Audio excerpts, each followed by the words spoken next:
Today we will study about crop production and management for class 8 part 2. Hoe. The indigenous wooden plow is increasingly being replaced by iron plows nowadays. Hoe is a simple tool which is used for removing weeds and for loosening the soil. It has a long rod of wood or iron. A strong, broad and bent plate of iron is fixed to one of its ends and works like a plate. It is pulled by animals as you can see in the picture. Cultivator. Nowadays, plowing is done by tractor-driven cultivator. The use of cultivator saves labor and time. Like this. Sowing. Sowing is an important part of crop production. Before sowing, good quality, clean, and healthy seeds of a good variety are selected. Farmers prefer to use seeds which give high yield. Damaged seeds become hollow and are thus lighter. Therefore, they float on water. This is a good method of separating good, healthy seeds from the damaged ones. Before sowing, one of the important tasks is to know about the tools used for sowing seeds. Like this seed drill. Traditional tool. The tool used traditionally for sowing seeds is shaped like a funnel.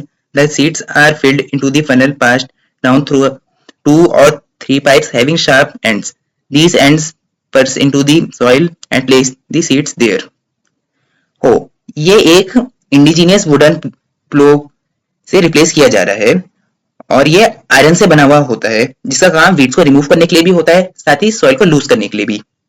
इसमें एक long rod होती है would और iron की जैसे यहाँ पे आपको दिख रहा होगा और एक बहुत ही स्ट्रॉन्ग और ब्रॉड बेंड प्लेट की होती है आयरन की ये वाली और इसका जो एक एंड होता है ये बीम वाला जो एनिमल्स पे प्लेस किया जाता है जिससे कि वो इसे पुल कर सकें। कल्टीवेटर आजकल के टाइम में प्लोइंग जो है कल्टीवेटर के थ्रू करी जा रही है जो ट्रैक्टर में लगाई जाती है जो लेबर और टाइम को भी बचाती है। जैसे यहाँ पे आप देख सकते हैं एक कल्टीवेटर ट्रैक्टर में लगाया गया है। सोइंग जो बहुत ही इंपॉर्टेंट पार्ट होता है क्रॉप प्रोडक्शन का जिसमें हम बीज को खेत में बोते हैं मतलब कि उसे सीड्स को प्लेस करते हैं और जिसमें जो सीड्स हैं बहुत ही गुड क्वालिटी के होने चाहिए, क्लीन होने चाहिए और हेल्दी होने चाहिए। अब फार्मर्स जो है इसे बहुत सारे तरीकों से डिसाइड करते हैं कि ये सीड्स हेल्दी हैं कि नहीं। जैसे एक बाउल में थोड़ा पानी भरते हैं फिर उसमें सीड्स को रखते हैं। जो सीड्स हॉलो होते हैं मतलब डैमेज्ड होते हैं वो फ्लोट करते हैं और जो सीड्स हेल्दी होते हैं और अच्छे होते हैं वो नीचे सिंक करते हैं मतलब नीचे की तरफ पे सेटल्ड रहते हैं। और एक ट्रेडिशनल टूल होता है सीड्स को सो करने के लिए वो एक फनल की शेप का होता है जैसे कि यहाँ पे आप देख सकते हैं इसे भी एनिमल्स पुल करते हैं और इसके नीचे 2 या 3 पाइप्स लगाए जाते हैं जिससे कि सीड जो है नीचे फील्ड में अच्छे से आ सके। Nowadays, the seed drill is used for sowing the seeds with the help of tractors. This sow the seeds uniformly at equal distance and depth. It ensures that seeds get covered by the soil after sowing. This protects seeds from being eaten by birds. Sowing by using a seed drill saves time and labor. Sufficient sunlight, nutrients, and water from the soil. At times, a few plants may have to be removed to prevent overcrowding. Adding manure and fertilizers. The substances which are added to the soil in the form of nutrients for the healthy growth of plants are called manure and fertilizers. Soil supplies mineral nutrients to the crop plants. These nutrients are essential for the growth of plants in certain areas. Farmers grow crop after crop in the same field. The field is never left uncultivated or fallow. Continuous cultivation of crops makes the soil poor in nutrients. Therefore, farmers have to add manure to the field to replenish the soil with nutrients. This process is called manuring. Improper or insufficient manuring results in weak plants. Manure is an organic substance obtained from the decomposition of plants or animal waste. Farmers dump plant and animal waste in pits at open places and allow it to decompose. The decomposition is caused by some microorganisms. The decomposed matter is used for organic manure. Seed drill ये भी एक method होता है seeds को सो करने के लिए जिससे कि जो सीड्स है वो यूनिफॉर्मली और एक इक्वल डिस्टेंस में आ सके मतलब कि जैसे हर कोई सीड जो है एक रो में आए कहीं रैंडमली नहीं आए जिससे कि जो सीड्स हैं वो अच्छे से प्लांट में ग्रो कर सके और वो एक हेल्दी प्लांट में कन्वर्ट हो सके। और साथ ही जो सीड ड्रिल है ये टाइम भी सेव करता है और इसमें सफिशिएंट सनलाइट और न्यूट्रिएंट्स और वाटर भी मिलते हैं सीड्स को सॉइल से। और कुछ टाइम बाद जो प्लांट्स होते हैं, मतलब जो अनडिजायरेबल प्लांट्स होते हैं, वो भी हटा दिए जाते हैं जिससे कि ओवर क्राउडिंग ना हो सके। एडिंग मैन्योर एंड फर्टिलाइजर्स, जो सब्सटेंस सॉइल में ऐड करे जाते हैं जिससे कि उनमें न्यूट्रिएंट्स आए और प्लांट जो है अच्छे से ग्रो कर सके, उन्हें हम मैन्योर या फर्टिलाइजर कहते हैं।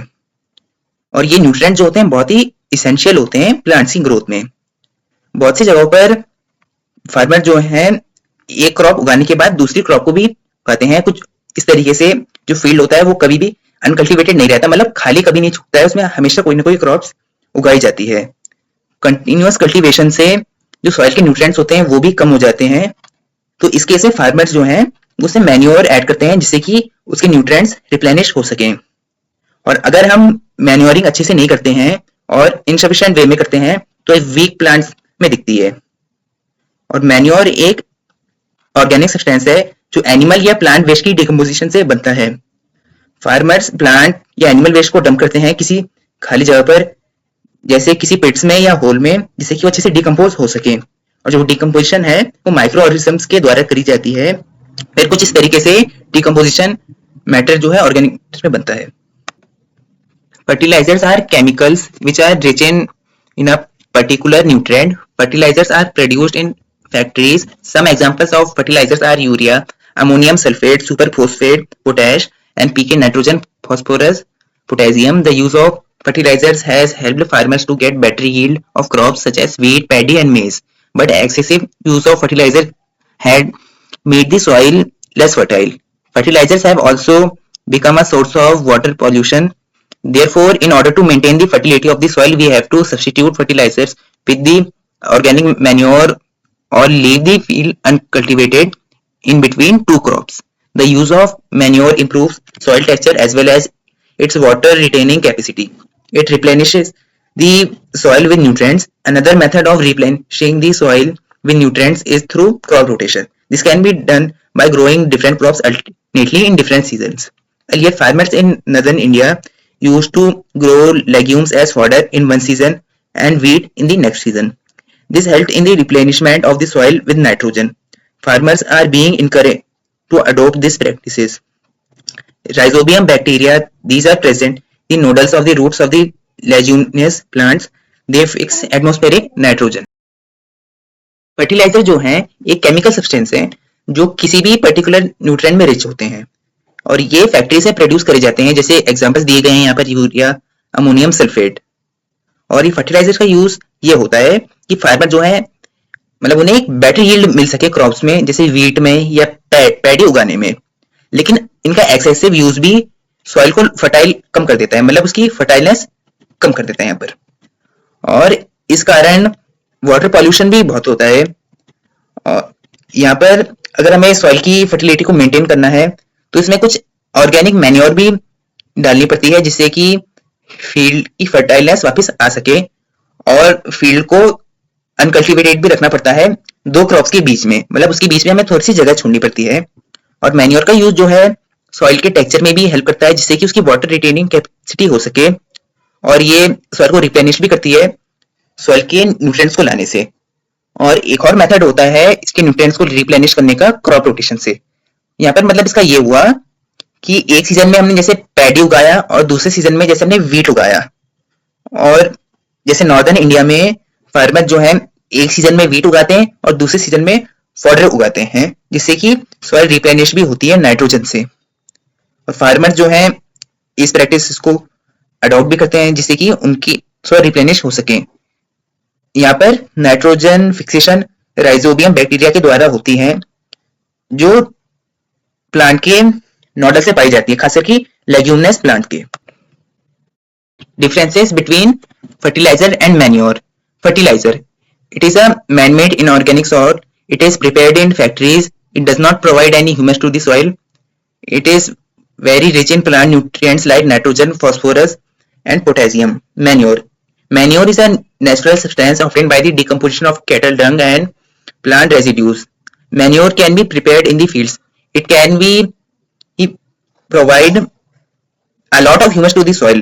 It is relatively less rich in plant nutrients. अब यहाँ पर फर्टिलाइजर और मैन्योर के बीच का डिफरेंस दिया गया है। फर्टिलाइजर जो है एक केमिकल सब्सटेंस है जो मैन मेड है, मतलब कि इंसान जिसे बनाते हैं।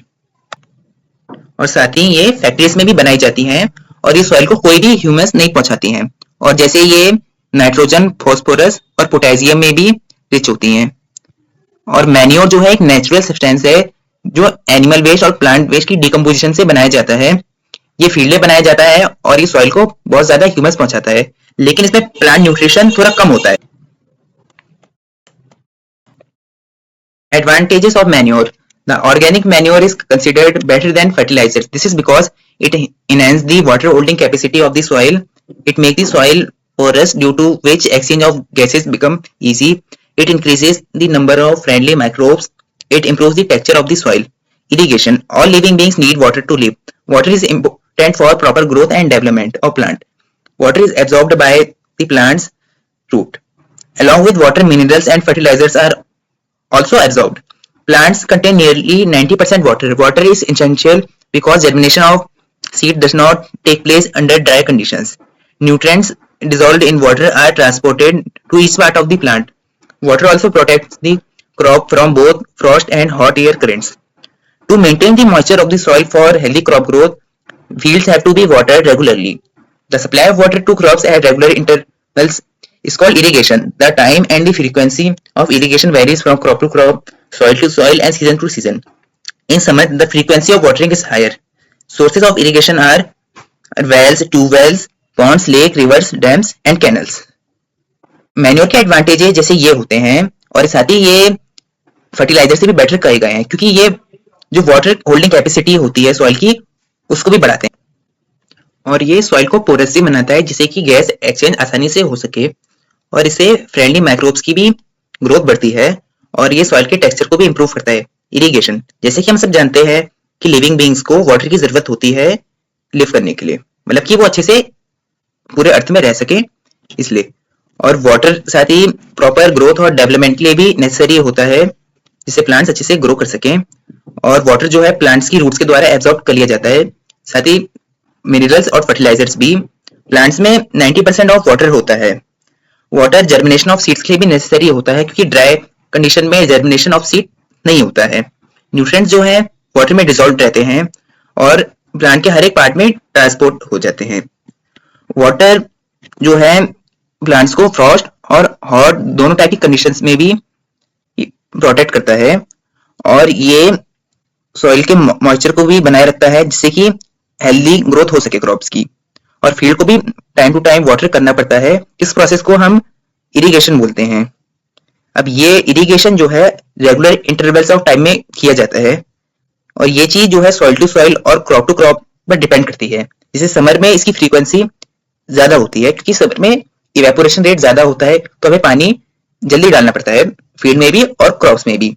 और कुछ इरिगेशन की सोर्सेज यहाँ पर दी गई हैं, जैसे reverse, dams and canals. Traditional methods of irrigation. The water available in wells, lakes, and canals is lifted up by different methods in different regions. For taking it to the fields, cattle or human labor is used in these methods. So these methods are cheaper but less efficient. The various traditional ways are moat, pulley system, chain pump, dekli, rahat, lever system. Pumps are commonly used for lifting water. Diesel, biogas, electricity, and solar energy is used to run these pumps. कुछ traditional methods होते हैं irrigation को करने के लिए। Water जो है well से या लेक से लिफ्ट किया जाता है, और ये मेथड जो है रीजन टू रीजन भी वेरी करते हैं, जिसमें कैटल या ह्यूमन लेबर यूज होते हैं। ये कुछ चीपर मेथड्स दिए गए हैं यहाँ पर, लेकिन लेस एफिशिएंट होते हैं। जैसे कि यहाँ पे आप पिक्चर्स पर भी देख सकते हैं कि किस तरीके से ये प्रोसेस करे जाते हैं। और यहाँ पर पंप्स यूज करे जाते हैं वाटर को लिफ्ट करने के लिए, और फ्यूल के लिए यहाँ पर डीजल, बायोगैस, इलेक्ट्रिसिटी या सोलर एनर्जी को इस्तेमाल किया जाता है। Thank you. That's all for today. Rest we will study in next part. Please like, share and subscribe to our channel.